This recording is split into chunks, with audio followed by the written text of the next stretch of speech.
నమస్కారం వార్తలకు స్వాగతం. ముందుగా ముఖ్యాంశాలు. ఎమ్మెల్యే రమణారెడ్డి ప్రెస్ మీట్, పలు అంశాలపై వివరణ.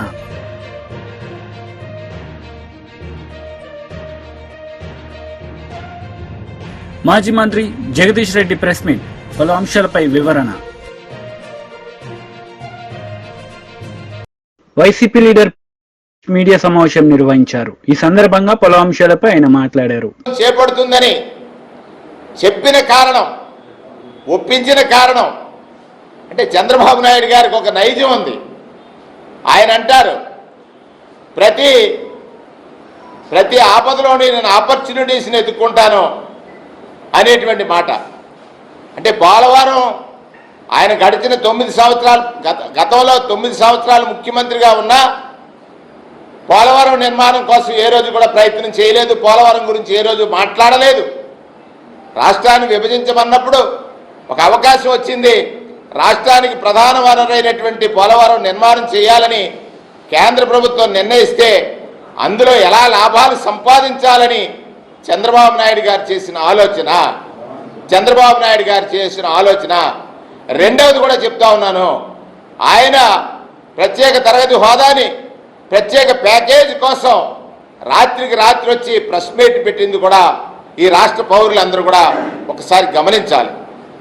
ఈ రెండింటి వల్ల, ఆయన తీసుకున్న ఈ 2 నిర్ణయాల వల్ల ఈ రాష్ట్రంలో ఉన్నటువంటి రైతులు కానీ, యువత కానీ, మహిళలు కానీ, ప్రజలు కానీ ఎంత నష్టపోయారనే విషయాన్ని ఒకసారి మీ ద్వారా రాష్ట్ర పౌరులందరూ ఆలోచన చేయమని గతానికి ఒకసారికి వెళ్ళి 2016 డిసెంబర్లో ప్రాజెక్టు పనులు ప్రారంభమైనటువంటి పనులు తనకున్నటువంటి విజనరీ అనేటువంటి చంద్రబాబు నాయుడు గారు. నవ్వాల్సింది ఏంటంటే ఆయన చాలా విజన్ ఉన్నటువంటి మనిషి. ప్రాజెక్టు నిర్మాణం ఒక ప్రోటోకాల్ ఆర్డర్స్లో జరగాల్సినటువంటి అవసరం ఉంది. ఈ ప్రాజెక్టు నిర్మాణం చేయాలంటే ముందు పునాదులు ఎలా వేయాలి?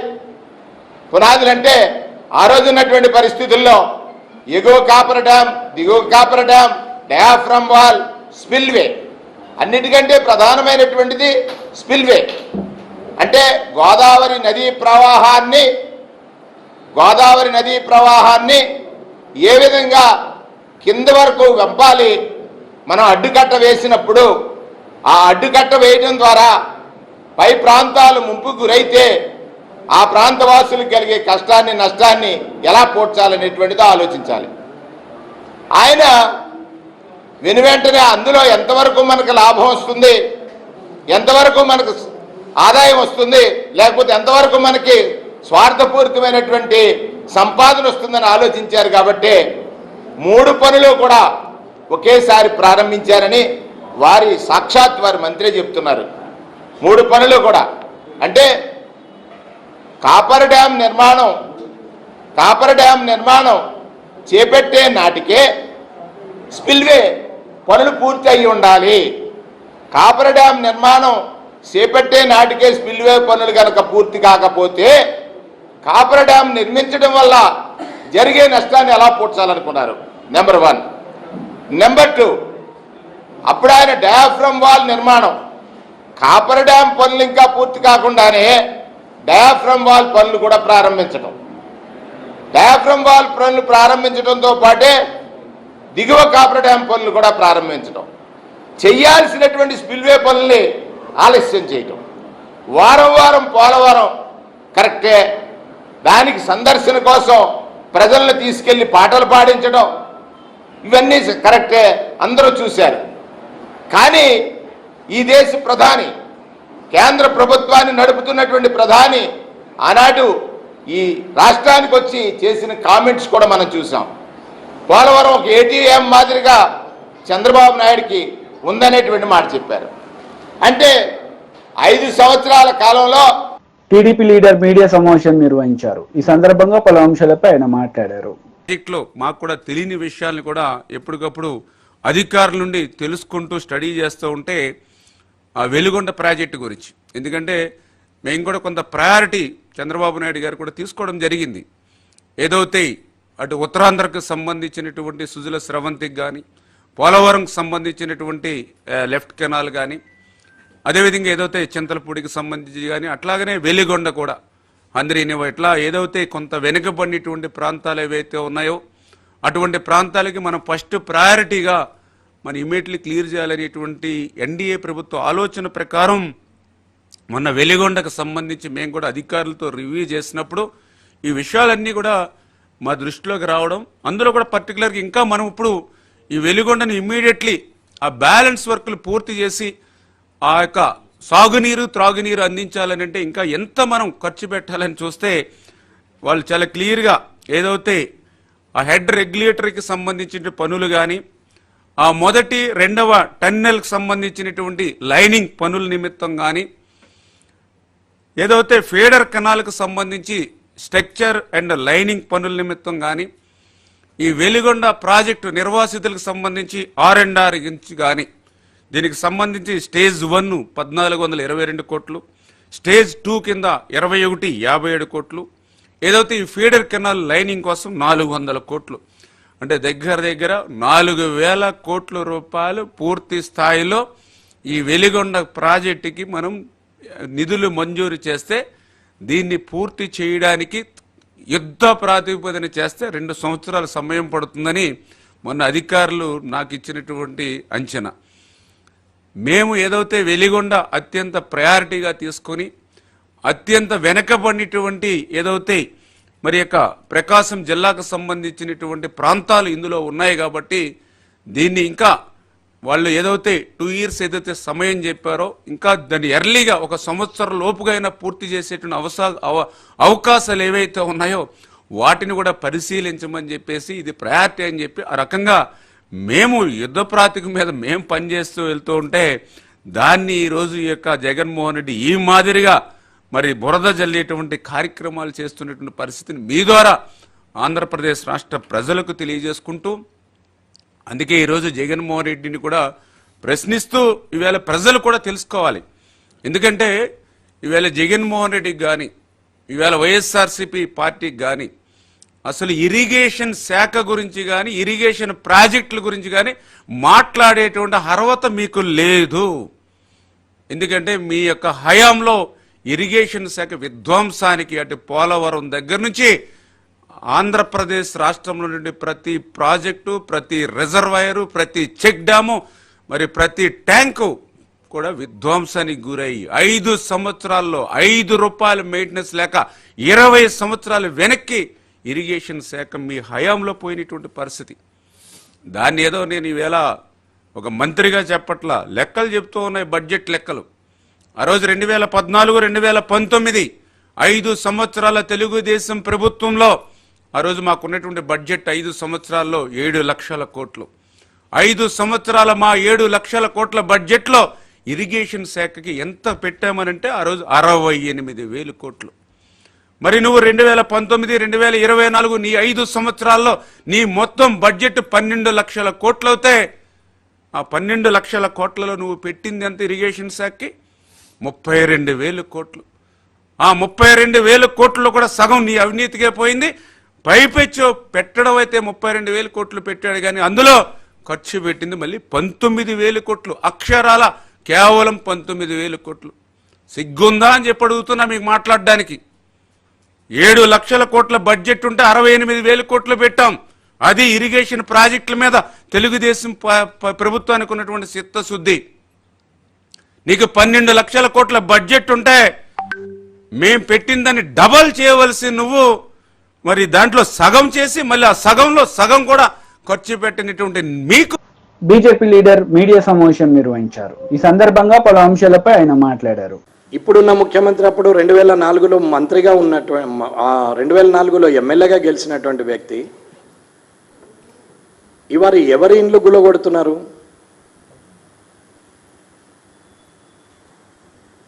ఇవాళ మళ్ళీ సామాన్య ప్రజానీకంకు సంబంధించిన ఇండ్లనే గులగొడుతుంటే ఎలా చేస్తాం?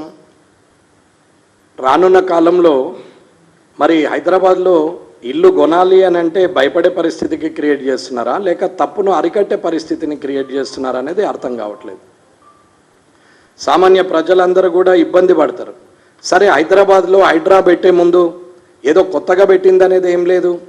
అంతకుముందు ఎన్విరాన్మెంట్ అండ్ డిజాస్టర్ ఏదైతే ఉందో దాని ఈవీ అండ్ డిఎం అనేది డిపార్ట్మెంట్కి రంగనాథ్ గారు కమిషనర్గా ఉన్నారు. దాన్నే మార్పుగా జూలై 1 నాడు మాట్లాడారు, జూలై 2 నాడు ఇంప్లిమెంట్ చేసిరు 2024.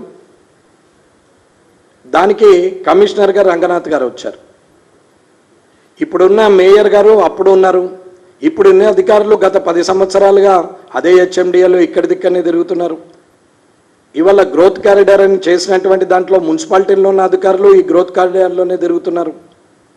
సుమారు 2000 కిలోమీటర్ల చదరపు కిలోమీటర్లలో ఉన్నటువంటి హెచ్ఎండిఏని ఇవాళ మరి అప్రూవల్స్ ఏ నెంగల్లో వచ్చినాయి, ఎక్కడి నుండి వచ్చినాయి అనేది ఒక్కసారి ఆలోచించాల. అట్లాగే కనీసము హెచ్ఎండిఏ వారు ఇచ్చిన నివేదిక 2010లో సుమారు 7000 చెరువులు ఉన్నాయని చెప్పిన దానికి వెళ్ళి 500 చెరువులకు తీసుకొచ్చేసారు. 2018లో మళ్ళీ ఒకసారి రీసర్వే చేస్తే 500 చెరువులు కాస్త 169 చెరువులుగా మారిపోయినాయి. మరి ఈరోజు ఎన్ని చెరువులు ఉన్నాయనేది ఒక్కసారి రేవంత్ రెడ్డి గారు చెప్పాల. రాత్రికి రాత్రి ఆ దొర తీసుకున్న నిర్ణయాలు 10 సంవత్సరాలు ప్రజలను అతలాకుతం చేస్తే ఇవాళ ఈ రెడ్డి గారు తీసుకునే రాత్రికి రాత్రి నిర్ణయాలతోని మళ్ళీ బలయ్యేది ప్రజలేనా అనేది ఒక ప్రశ్న. ప్రభుత్వము గత ప్రభుత్వం తప్పు చేసింది అని చెప్పడానికి ప్రజలను బలిపెట్టే కన్నా, పార్టీల పరంగా దూషణలు చేసే కన్నా ఇవాళ వీరు తప్పిదాన్ని అరికట్టేందుకు పర్మనెంట్ సొల్యూషన్స్ చేయాల్సింది పోయి ఇవాళ వితౌట్ నోటీసులు రాత్రికి రాత్రి తీసుకెళ్ళకుండా గులగొడుతూ పోతున్నారు. ఇవాళ ఒక అపార్ట్మెంటు బిల్డర్ అమ్మేసిండు, మొన్నటికి మొన్న గులగొట్టింది. అందులో కొన్న వాళ్ళందరూ వాళ్ళు ఏడుస్తున్నారు. ఈఎంఐల మీద కొన్నాము, ఇవాళ అది గులగొట్టేసిరు అని అంటారు. గులగొట్టిన దానికి గ్యారంటీగా బ్యాంక్ గ్యారంటీకి కొలాటరల్ ఇచ్చేది ఆ ప్రాపర్టీని. ప్రాపర్టీ పోయింది కాబట్టి మనిషి ఎవరైతే సంతకం పెట్టిరో వాళ్ళకు జీతం ఉంది కాబట్టి ఈఎంఐ కట్టమని అంటారు. అంటే గూలిన బిల్డింగ్కు వీరు డబ్బులు కట్టాలి ఇప్పుడు ఈఎంఐ. మరి ఆ బిల్డింగ్కు పర్మిషన్ ఎలా వచ్చింది? ఆ అధికారి అయితే ఇప్పుడు అధికారంలోనే ఉన్నారు కదా, అధికారిగానే ఉన్నారు కదా. మరి ఆ అధికారిని ఏం చేస్తారు? ఇల్లు గులగొట్టడమే ప్రథమమా, లేకుంటే అధికారి తప్పిదంగా ఇచ్చినటువంటి డాక్యుమెంటేషన్ ప్రకారంగా ఆయన సస్పెన్షన్ చేస్తారా, జైల్లో పెడతారా, ఏం చేస్తారు? డబ్బులు తీసుకొని పర్మిషన్ ఇచ్చినటువంటి అధికారిని ఏమీ చేయరా? ఆ రెవెన్యూ రికార్డ్స్ సబ్మిట్ చేసిన రెవెన్యూకు సంబంధించిన ఎంఆర్ఓ కావచ్చు, ఆర్డీఓ కావచ్చు, జాయింట్ కలెక్టర్ కావచ్చు, కలెక్టర్ కావచ్చు, ఐఏఎస్లు వీళ్ళని ఏమి చేయరా? ఈ డాక్యుమెంట్లను అడ్డంగా పెట్టుకొని స్టాంపు ఎస్ఆర్ఓల సబ్ రిజిస్టార్ ఆఫీస్లో డబ్బులు తీసుకొని రిజిస్ట్రేషన్ చేసిన ఎస్ఆర్ఓ మీద ఎలాంటి యాక్షన్ ఉండదా? దీనికి ఫైర్ పర్మిషన్ ఇచ్చినటువంటి ఫైర్ డిపార్ట్మెంట్ అధికారి మీద యాక్షన్ ఉండదా? దీనికి పర్మిషన్ ఇచ్చినటువంటి ఎన్విరాన్మెంట్ డిపార్ట్మెంట్ వారి పర్మిషన్ ఉండదా? వీరికి కరెంట్ కనెక్షన్ ఇచ్చినటువంటి ఎలక్ట్రిసిటీ మీటర్ అప్రూవల్ ఇచ్చినటువంటి ఇవాళ గ్రౌండ్ డిపార్ట్మెంట్ ఏదైతే బోర్వెల్కు గ్రౌండ్ డిపార్ట్మెంట్ పర్మిషన్ ఇచ్చినటువంటి వారి మీద కానీ ఎలక్ట్రిసిటీ డిపార్ట్మెంట్ మీటర్లు ఇచ్చినటువంటి బీఆర్ఎస్ లీడర్ మీడియా సమావేశం నిర్వహించారు. ఈ సందర్భంగా పలు అంశాలపై ఆయన మాట్లాడారు. అనే మాటను బ్యాంకర్లు చెప్తా ఉన్నారు. ముందుగా మీరు కూడా ఆ మాటను ఒప్పుకున్నారు ప్రకటించినప్పుడు. బ్యాంకర్లను సమావేశాన్ని పిలిచి ముఖ్యమంత్రి మాట్లాడినప్పుడు వచ్చిన లెక్క 50 లక్షలకు పైగా రైతులు 49,000 కోట్లు. సరే, దాన్ని మీరే 41 తెచ్చిండ్రు, చివరికి 31 దగ్గర ఖాయం చేసిండ్రు. నేను ఇప్పుడు ప్రభుత్వాన్ని డిమాండ్ చేస్తా ఉన్నా, మీరు ఇప్పటి వరకు కూడా రైతుల సంఖ్య ఇంత అని స్పష్టంగా చెప్పడం లేదు. నిన్న ఉత్తమ్ కుమార్ రెడ్డి గారు ఇచ్చిన దాన్ని బట్టి 22,37,000 మందికి ఏమో మాఫీ చేసినాం, ఇంకా 17,13,000 మందికి బాకీ ఉన్నాం. 31,000 కోట్ల రూపాయలు పూర్తిగా మేము చేయడానికి సిద్ధంగా ఉన్నాం అనే మాట చెప్తున్నారు. దీన్ని ఏ తేదీ లోపల పూర్తి చేస్తారో ప్రభుత్వం వెంటనే ప్రకటించాలి స్పష్టంగా. మేము రైతుల తరఫున డిమాండ్ చేస్తూ ఉన్నాం. రైతులు ఆందోళనలో ఉన్నారు. మీరు ఇచ్చిన ఆదేశాలు అస్పష్టంగా ఉన్నాయి. ఎక్కడికి వెళ్ళి మొదలుపెట్టుకోవాలి అనే విషయంలో ఒక మంత్రి ఒక స్టేట్మెంట్ సరిగా ఇవ్వడం లేదు. తలా ఒక మాట మాట్లాడుతున్నారు. వ్యవసాయ శాఖ మంత్రి ఒక మాట మాట్లాడుతున్నాడు, ఆర్థిక శాఖ మంత్రి ఒక మాట మాట్లాడుతున్నాడు, ఇతర మంత్రులు ఇంకో మాట చెప్తున్నారు. ఆఖరి ముఖ్యమంత్రి ఏమో అయిపోయిందని డాన్స్ చేసేస్తున్నాడు. ముఖ్యమంత్రి ఏకంగా సభ పెట్టి డాన్స్ చేసేసిండు. అయిపోయింది. ఇప్పుడు చెప్పాలి ముఖ్యమంత్రి, ముక్కునే నువ్వు రాస్తావా, రాజీనామా నువ్వు చేస్తావా, మేం చేయాలి, మా నాయకులు చేయాలి. ఒక సభ పెట్టుకొని సభలో ఇన్ని పచ్చబద్దాలు మాట్లాడుతూ, నోటికొచ్చిన బూతులు మాట్లాడుతూ, నువ్వు చేసిన ప్రహసనం ఇవాళ ఉత్తమ్ కుమార్ రెడ్డి గారి స్టేట్మెంట్తో స్పష్టంగా తేలిపోయింది. ముఖ్యమంత్రి చెప్పింది అక్షరం పచ్చి అబద్ధం అనే మాట. రాజీనామా చేయమని హరీష్ గారిని డిమాండ్ చేసినాం. నువ్వు చేస్తావా ఇప్పుడు, లేదా క్షమాపణలు చెప్తావా, చెంపలు వేసుకుంటావా? తెలంగాణ రైతాంగాన్ని మోసం చేసినందుకు మొత్తం అయిపోయింది, అందరూ చేసేసినా అని చెప్పినావు. నీ లెక్క ప్రకారమే ఇవాళ ఇంకా 17,13,000 మందికి నువ్వు ఇవ్వకపోయినా ఇచ్చినా అని చెప్పినందుకు నువ్వు చెంపలు వేయాలి, చెంపలు వేసుకోవాలి, నువ్వు క్షమాపణలు చెప్పాలి ముఖ్యమంత్రి. అది చేయడమే కాదు, వెంటనే ఏ తేదీ లోపల ఈ 17,13,000 మందికి కూడా రుణమాఫీ చేస్తారో వెంటనే ప్రకటించాలి ప్రభుత్వం. ఒకరేం బ్యాంకు పోమంటున్నారు, ఒకరేం వ్యవసాయ శాఖ అధికారి దగ్గర పోమంటున్నారు, ఇంకోరేం మీ సొసైటీ పోమంటున్నారు. అసలు ఎక్కడికి పోవాలి రైతులు? ఒకరే కలెక్టర్ గారికి పోమని అంటారు. ఒక్కొక్క మంత్రి తల ఒక తీరుగా రైతుల్ని గందరగోళపరుస్తున్నారు. మీ చేసిన తప్పులకు రైతులను బలి చేసే ప్రయత్నం చేస్తున్నారు. ఇప్పటికైనా ప్రభుత్వం ఒక స్పష్టమైన ప్రకటన చేయాలి. మొత్తం రైతుల సంఖ్య, మీరు చేయదలుచుకున్న రైతుల సంఖ్య, దానికి సరిపోయే డబ్బులు ఏ తేదీ లోపల అమలు చేస్తారో, బ్యాంకు ఖాతాలో డబ్బులు, రైతుల ఖాతాల్లో డబ్బులు వేస్తారో ప్రభుత్వమే స్పష్టంగా చెప్పాలి.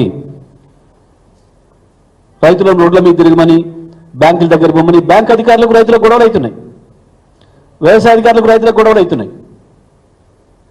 మా దగ్గర ఏం లేదు పొమ్మంటున్నారు వాళ్ళు. స్వయంగా నేనే మాట్లాడిన వ్యవసాయ శాఖ అధికారులతో. పాపం చిన్న ఉద్యోగస్తులు, సార్ మాకేం తెలుసు సార్, మేమేం చేయాలి సార్, అసహాయంగా మాట్లాడుతున్నారు పాపం. కాంగ్రెస్ నేతలు మీడియా సమావేశం నిర్వహించారు. ఈ సందర్భంగా పలు అంశాలపై వారు మాట్లాడారు. నువ్వు స్టాచ్యూ తీసేస్తా అంటున్నావు.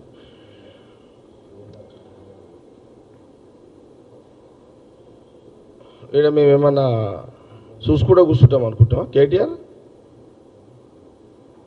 నువ్వు స్టాచ్యూ తీస్తా అంటున్నావు కదా రాజీవ్ గాంధీ గారిది. నువ్వు స్టాచ్యూ దగ్గర ముఖ్యమంత్రి రేవంత్ రెడ్డి గారు బహుశా సోనియా గాంధీ రాహుల్ గాంధీ అపాయింట్మెంట్ దొరికిన తర్వాత వాళ్ళ చేతుల మీదుగా రాజీవ్ గాంధీ గారి యొక్క స్టాచ్యూ ఆవిష్కరణ చేయాలనేది ముఖ్యమంత్రి గారు మా క్యాబినెట్ మినిస్టర్లు చేస్తున్న ప్రయత్నం. అడుగు అశోక్ గారు, ఎప్పుడు అది? తెలంగాణ తల్లి అది. ఇక మేమేమంటున్నామంటే ముఖ్యమంత్రి రేవంత్ రెడ్డి గారు, మా మినిస్టర్లు, కాంగ్రెస్ పార్టీ రాజీవ్ గాంధీ స్టాచ్యూ ఆవిష్కరణ సోనియా గాంధీ రాహుల్ గాంధీ చేతుల మీదుగా త్వరలో ముఖ్యమంత్రి గారు డిసైడ్ చేసి డేట్ డిక్లేర్ చేయడం జరుగుతుంది. అది ఆవిష్కరణ జరుగుతుంది. ఇప్పుడు నువ్వేమంటున్నావు, మీరు పెట్టిన స్టాచ్యూ తీస్తా అని మీరు ఏదో మాట్లాడారు. ఇది 2 రకాల స్టేట్మెంట్లు వచ్చినాయి. నిన్న స్టేట్ మీద మాట్లాడుతున్నాను. నేను ఇంకా మొత్తం రాలే, ఇంకా మెల్లమెల్లంగా వస్తా, స్టెప్ బై స్టెప్ వస్తా, తొందర ఏం లేదు. ఇప్పుడు నిన్న స్టేట్ మీద మాట్లాడుతున్నా.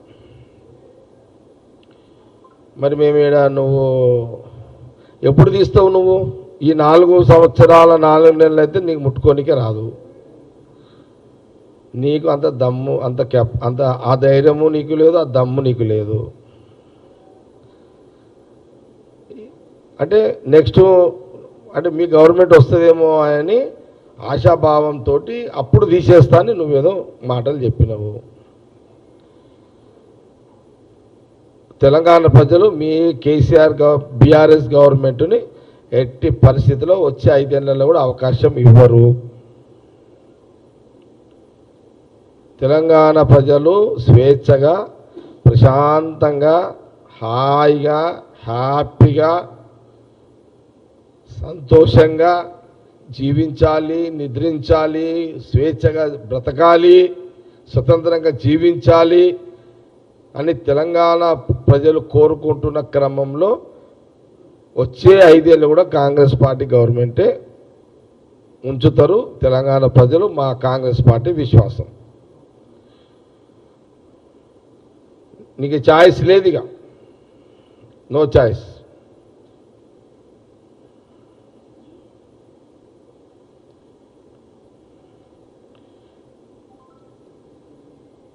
ఇంకేమన్నాడు ఆయన?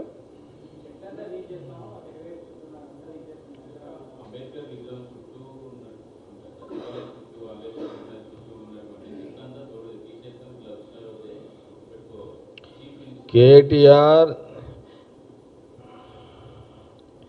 ఇప్పుడు నువ్వేమో మా ముఖ్యమంత్రి రేవంత్ రెడ్డినేమో ఏమన్నావు? చీఫ్ మినిస్టర్ నువ్వేదో మాట్లాడుతున్నావు. నీ మాటలు చీఫ్ లిక్కర్ తీరు. నేను ఈ మాటలు కేటీఆర్ మాటలన్నీ కూడా చీఫ్ లిక్కర్ దాగినోడు మాట్లాడుతాడు చూడు, అట్లా మాట్లాడుతున్నాడు. ఓకేనా? టీడీపీ లీడర్ మీడియా సమావేశం నిర్వహించారు. ఈ సందర్భంగా పలు అంశాలపై ఆమె మాట్లాడారు. 15 మంది కడుపు నొప్పి వచ్చి వాంతులు విరోచనాలు అయితే కూడా ఏ రోజు మీరు పట్టించుకోవాలా? ఇది ఎప్పుడు జరిగింది? 27/11/2022లో జరిగింది. పశ్చిమ గోదావరి జిల్లాలో 21 మంది ప్రాథమిక మండల పరిషత్ ఏది పాలకోడేరులో నెంబర్ 1 మండల పరిషత్ ప్రాథమిక పాఠశాలలో 21 మంది మరి ఫుడ్ పాయిజన్కి గురైతే ఒక్కళ్ళను కూడా పట్టించుకున్న పరిస్థితి లేదు. ఇది మేము సాక్ష్యాలతో సహా చెప్పగలుగుతాం. ఈనాడులో వచ్చింది. తర్వాత 31/1/2023 160 మంది విద్యార్థులు సకాలంలో చికిత్స లేక కలుషిత ఆహారంతో విలవిల్లాడిపోయారు. దీని మీద ఏం సమాధానం చెప్తా? అలాగే మధ్యాహ్న భోజనం వికటించి 38 మంది అస్వస్థతకి గురయ్యారు. ఇది పార్వతీపురం మన్యం జిల్లాలో జరిగింది. దీనికి సమాధానం చెప్తా? ఏ రోజన్నా దీని గురించి పట్టించుకున్నా? ఇవన్నీ ప్రభుత్వం నడిపే పాఠశాలలు, ప్రభుత్వం నడిపేవి. ఇంకా నిన్న జరిగింది అసలు ప్రభుత్వానికి సంబంధమే లేదు. దీనికి ఏం సమాధానం చెప్తారు? కొత్త వలసలో 10 మంది విద్యార్థులు అస్వస్థత జరిగింది. ఇది ఎప్పుడు జరిగింది? 9/2/2023లో. ఏమన్నా యాక్షన్ తీసుకున్నారంటే ఏమీ లేదు. అదేవిధంగా పోలవరం బీసీ బాలుడు వసతి గృహంలో కలుషిత ఆహారం తిని 39 మంది అస్వస్థతకి గురయ్యారు. దీని మీద ఏదైనా యాక్షన్ తీసుకున్నారా? కనీసం ఒక మీటింగ్ పెట్టారా? లేదు. అలాగే బల్లిపడి చిన్నారులకి అందరికి ఫుడ్ పాయిజన్ అయింది, 64 మంది. ఇదెక్కడా మీ జేబులో మనిషి? మదనపల్లిలో జరిగిందమ్మా. ఏ రోజున యాక్షన్ తీసుకున్నారా జగన్మోహన్ రెడ్డి గారు? అదేవిధంగా ఇక అనంతపురం వాళ్ళు నేను రాయలసీమ బిడ్డని నేను పదే చెప్పుకునే ఈ జగన్మోహన్ రెడ్డి నేను సూటిగా అడుగుతున్నా. అనంతపురం లేడీస్ హాస్టల్ ఉంది. ఈ హాస్టల్లో ఏ రోజైనా ఈ కేజీబీవి అనే హాస్టల్ ఏ రోజైనా దీని మీద వెళ్ళడం కానీ అక్కడ తరచు ఫుడ్ పాయిజన్ జరుగుతుందని చెప్పినా ఏ రోజైనా మీరు వెళ్ళడం కానీ మీ ప్రజాప్రతినిధులు వెళ్ళడం కానీ పర్యవేక్షించడం కానీ దీని మీద ఏదైనా ఒక నోట్ తయారు చేయటం కానీ వీళ్ళ మీద ఏదైనా యాక్షన్ తీసుకోవటం కానీ ఏమన్నా ఉందా? ఎందుకంటే అక్కడ ఉన్న వాళ్ళందరూ మీకు లంచాలు ఇచ్చి వచ్చిన వాళ్ళే, మీ మనుషులే అక్కడ ఉన్న అధికారులంతా. క్లియర్గా పేర్లతో సహా చెప్తాను నేను చెప్పాలంటే. ఏ రోజన్నా వెళ్ళారా? తర్వాత అదే రాయలసీమలో కదిరిలో జగనన్న గోరుముద్ద తిని 20 మంది విద్యార్థులకు అస్వస్థత కదిరిలో జరిగింది. ఎప్పుడు 26/11/2022లో జరిగింది. దీనికి ఆయన సమాధానం చెప్తారా జగన్మోహన్ రెడ్డి గారు? అదేవిధంగా 16 మంది గిరిజన విద్యార్థులు ఎక్కడ, ఇది రాజానగరంలో, ఇది ఎప్పుడు మార్చి 7వ తారీఖు 2021. వార్తలు ముగించే ముందు ముఖ్యాంశాలు మరోసారి. ఎమ్మెల్యే రమణారెడ్డి ప్రెస్ మీట్, పలు అంశాలపై వివరణ.